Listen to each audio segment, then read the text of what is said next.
Gua Lawa, sebuah kuil suci di Bali, terkenal dengan ribuan kelelawar yang menghuni guanya. Kuil ini, yang terletak di tepi laut, dihormati oleh masyarakat setempat karena dianggap sebagai tempat yang penuh dengan energi spiritual. Legenda setempat mengisahkan bahwa gua ini bukan hanya rumah bagi kelelawar, tetapi juga terhubung dengan kerajaan bawah laut yang dijaga oleh naga. Masyarakat percaya bahwa gua ini adalah jembatan antara dunia manusia dan dunia bawah laut. Suatu hari, seorang turis bernama David datang ke Bali untuk berlibur. Ketertarikan David pada budaya dan mitos lokal membawanya ke Gua Lawa dengan penuh semangat. Dia memutuskan untuk menjelajahi kuil dan guanya lebih dalam. David, tanpa disadari, memasuki area kuil yang tidak diperbolehkan untuk pengunjung. Di dalam area ini, terdapat altar dan benda-benda ritual yang dianggap sangat sakral. David tidak tahu bahwa dia sedang mengganggu ritual suci yang sedang berlangsung. Saat David memindahkan beberapa batu di altar tersebut, dia tidak menyadari bahwa tindakan tersebut telah membangkitkan kekuatan kuno yang selama ini terpendam. Suara gemuruh mulai terdengar dari dalam gua, dan kelelawar mulai berterbangan dengan panik.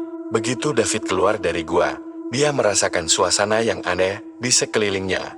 Angin tiba-tiba menjadi dingin, dan suasana sekeliling kuil tampak berubah. Dia merasa bahwa ada sesuatu yang tidak beres. Kembali di desa, beberapa hari setelah kejadian itu, penduduk mulai merasakan perubahan yang aneh. Mereka mengalami mimpi buruk, dan beberapa orang mulai melaporkan penampakan makhluk yang tidak bisa dijelaskan. Suatu malam, desa tersebut diguncang oleh gempa kecil. Warga desa merasa bahwa ini bukan gempa biasa, tetapi sesuatu yang lebih menakutkan. Mereka mulai percaya bahwa ada kekuatan jahat yang sedang mengganggu mereka. Ketika malam semakin larut, suara-suara aneh terdengar dari arah kuil. Kelelawar di gua semakin agresif, dan cahaya bulan yang masuk ke dalam gua tampak memancar dengan cara yang aneh. David merasa bersalah atas apa yang telah terjadi, memutuskan untuk mencari bantuan. Dia mencari penduduk setempat dan meminta maaf, tetapi mereka hanya memandangnya dengan ketidakpercayaan dan kemarahan. Penduduk desa kemudian memutuskan untuk meminta bantuan dari seorang pendeta setempat yang dikenal dengan kemampuannya dalam menangani roh dan kekuatan gaib.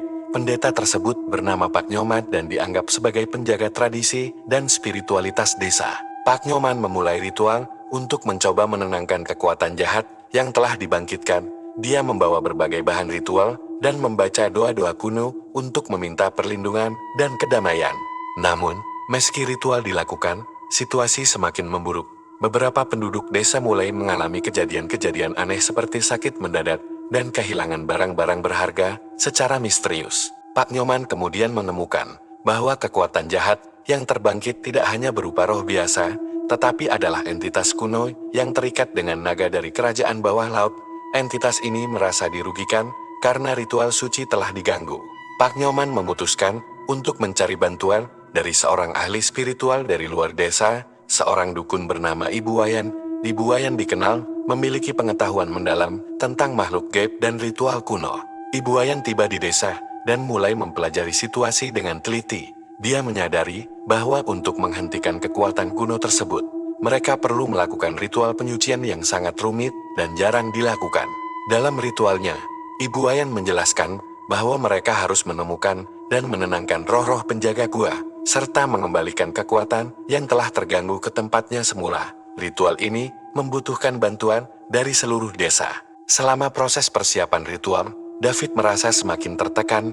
Dia merasa sangat bersalah karena tindakan ceroboh yang tidak hanya mengganggu kuil, tetapi juga menimbulkan penderitaan bagi seluruh desa. Pada malam ritual, desa berkumpul di sekitar kuil. Ibu Wayan dan Pak Nyoman memimpin ritual, sementara penduduk desa mengikuti instruksi mereka dengan cermat. Suasana malam sangat tegang dan penuh harapan. Selama ritual, mereka melakukan berbagai tindakan penyucian dan doa-doa untuk menenangkan roh-roh yang marah. Mereka juga melakukan persembahan berupa makanan dan barang-barang yang dianggap suci. Namun, saat ritual berlangsung, suara-suara aneh mulai terdengar dari dalam gua. Suara tersebut semakin keras dan menakutkan, dan tampaknya semakin menekan mereka. David merasa bahwa dia harus melakukan sesuatu untuk membantu, berlari menuju gua untuk mencoba mengatasi masalah dari dalam.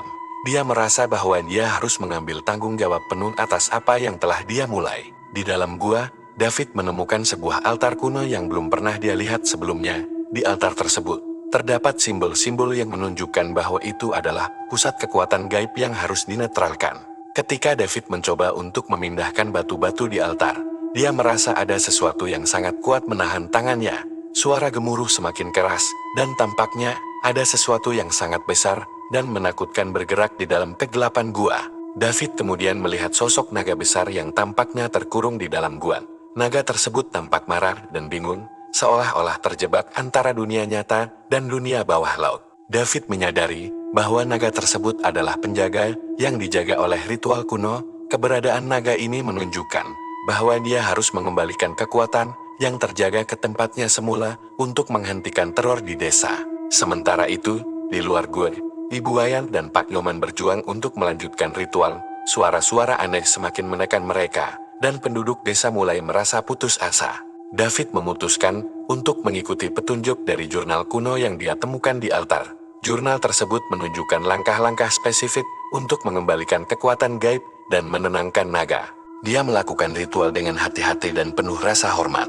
Mengikuti setiap langkah dengan cermat, suasana di dalam gua semakin menegangkan, dan dia merasa ada sesuatu yang sangat besar menonton setiap gerakannya. Ketika David menyelesaikan ritual di dalam gua, dia merasa bahwa ada perubahan besar yang terjadi.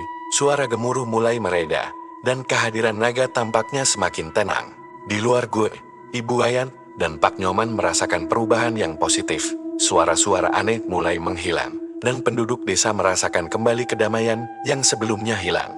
David keluar dari gua dengan rasa lega dan kelelahan. Dia merasa bahwa dia telah berhasil menenangkan kekuatan kuno dan mengembalikan kedamaian ke desa. Seluruh desa merayakan keberhasilan mereka dalam menghentikan teror dan mengembalikan kedamaian. Mereka merasa bersyukur atas bantuan David dan keberanian yang telah ditunjukkan. Ibu Wayan dan Pak Nyoman mengungkapkan terima kasih mereka kepada David dan penduduk desa atas usaha mereka. Mereka juga menjelaskan bahwa keberhasilan ritual ini menunjukkan betapa pentingnya menghormati kepercayaan dan tradisi lokal. David merasa bahwa dia telah belajar banyak dari pengalaman tersebut. Dia menyadari bahwa kepercayaan dan ritual lokal adalah bagian penting dari budaya dan bahwa menghormati mereka sangat penting. Selama beberapa bulan ke depan, David dan penduduk desa bekerja sama untuk memperbaiki kerusakan yang ditimbulkan oleh teror gaib. Mereka juga melakukan berbagai acara dan upacara untuk menghormati kekuatan gaib dan menjaga kedamaian di desa. Cerita tentang kejadian di Gua Lawang menjadi terkenal di kalangan wisatawan dan masyarakat. Banyak yang datang untuk belajar tentang pentingnya menghormati tradisi dan kekuatan gaib. David juga menjadi bagian dari komunitas lokal dan membantu mereka dalam berbagai proyek. Dia merasa bahwa pengalamannya telah mengubah cara pandangnya tentang kepercayaan dan budaya lokal. Gua Lawah tetap menjadi tempat yang dihormati dan dijaga dengan penuh kehormatan. Masyarakat setempat terus menjaga ritual dan tradisi untuk memastikan bahwa kekuatan gaib tetap dalam keseimbangan. David dan penduduk desa tetap berhubungan dan saling membantu satu sama lain. Mereka menyadari bahwa pengalaman mereka telah memperkuat ikatan mereka dan meningkatkan pemahaman mereka tentang kekuatan gaib. Dengan setiap tahun yang berlalu, cerita tentang kejadian di Gua Lawah menjadi bagian dari legenda lokal yang mengajarkan tentang pentingnya menghormati kepercayaan dan tradisi. David juga terus berbagi pengalamannya dengan orang lain. Dia menjadi pembicara di berbagai acara dan menulis buku tentang pengalaman dan pelajaran yang dia pelajari. Selama perjalanan hidupnya, David terus membawa pelajaran dari Gua Lawah dan menggunakan pengalamannya untuk menghormati dan memahami kekuatan gaib di berbagai tempat. Cerita tentang Gua Lawah mengajarkan kepada banyak orang tentang pentingnya menghormati kekuatan yang ada di dunia ini. Pengalaman David dan penduduk desa menjadi contoh nyata dari keberanian dan penghormatan terhadap tradisi. David dan komunitas desa terus menjaga hubungan mereka dengan kekuatan gaib. Mereka menyadari bahwa keseimbangan dan keharmonisan adalah kunci untuk menjaga kedamaian. Kuil Gua Lawang menjadi tempat yang semakin dihormati, dan banyak orang datang untuk belajar tentang sejarah dan kepercayaannya. Pengalaman tersebut menjadi pelajaran berharga bagi banyak orang. David merasa bahwa pengalaman di Gua Lawang adalah salah satu yang paling membentuk hidupnya. Dia menyadari bahwa dia tidak hanya belajar tentang kekuatan gaib, tetapi juga tentang arti sejati dari rasa hormat dan keberanian. Penduduk desa juga merasakan perubahan positif dalam hidup mereka. Mereka merasa bahwa pengalaman tersebut telah memperkuat ikatan mereka dengan budaya dan tradisi mereka. Gua Lawah tetap menjadi tempat yang penuh misteri dan keajaiban. Masyarakat terus merayakan dan menghormati kekuatan gaib yang ada di dalamnya dengan penuh rasa syukur. David, penduduk desa, dan semua orang yang terlibat merasa bahwa mereka telah berhasil mengatasi tantangan besar dan membawa kedamaian ke Gua Lawah. Mereka berterima kasih atas kesempatan untuk belajar dan memahami kekuatan yang ada di dunia ini. Terima kasih sudah menyaksikan cerita horor, mistis, dan legenda mitos di Desas Desus. Jika kamu suka dengan kisah-kisah menegangkan dan penuh misteri ini, jangan lupa untuk tekan tombol like, subscribe, dan nyalakan lonceng notifikasi agar kamu tidak ketinggalan update terbaru dari kami. Bagikan video ini kepada teman-temanmu yang juga menyukai cerita seram, dan tinggalkan komentar tentang kisah atau legenda yang ingin kamu dengar di video berikutnya. Dukunganmu sangat berarti bagi kami untuk terus menghadirkan konten yang penuh dengan kengerian dan keajaiban. Sampai jumpa di video selanjutnya, dan ingat, selalu waspada, karena dunia ini penuh dengan rahasia yang siap mengejutkan kita.